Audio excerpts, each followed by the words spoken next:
আসসালামু আলাইকুম বন্ধুরা আলাউদ্দিন কিষান চ্যানেলে আপনাদেরকে স্বাগত জানাই। বন্ধুরা, আশা করি সবাই ভালো আছেন।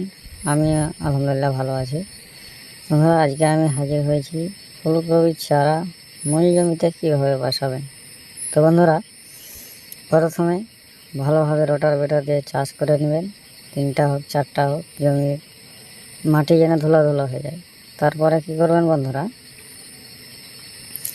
লাইন দড়ির সাহায্যে আপনারা পয়েন্ট দিয়ে নেবেন। এই যে খুরপা দিয়ে, আমরা খুরপা বলি, আপনারা কী বলেন কমেন্ট বলবেন।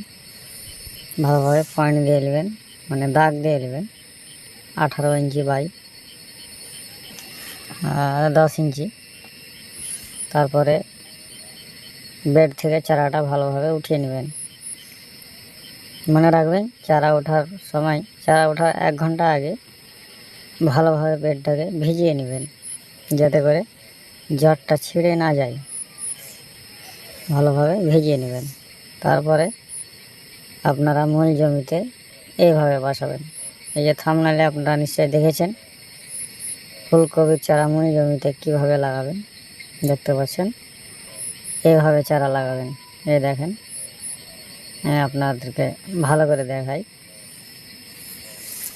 ভালোভাবে বসিয়ে নেবেন।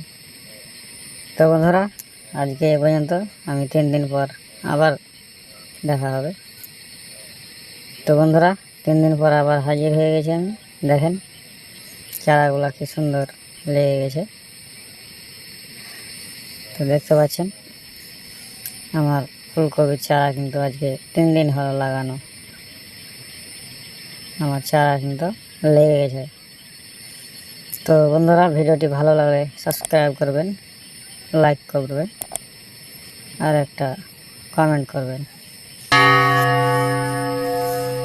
তো আজকের ভিডিও এ পর্যন্ত। যদি আপনাদের কিছু জানা থাকে তাহলে নেক্সট ভিডিও কি কি সার প্রয়োগ করতে হবে, কি কি কীটনাশক প্রয়োগ করার দরকার, আমি লাইভ প্রুফ দেখার চেষ্টা করব আপনাদের। ধন্যবাদ।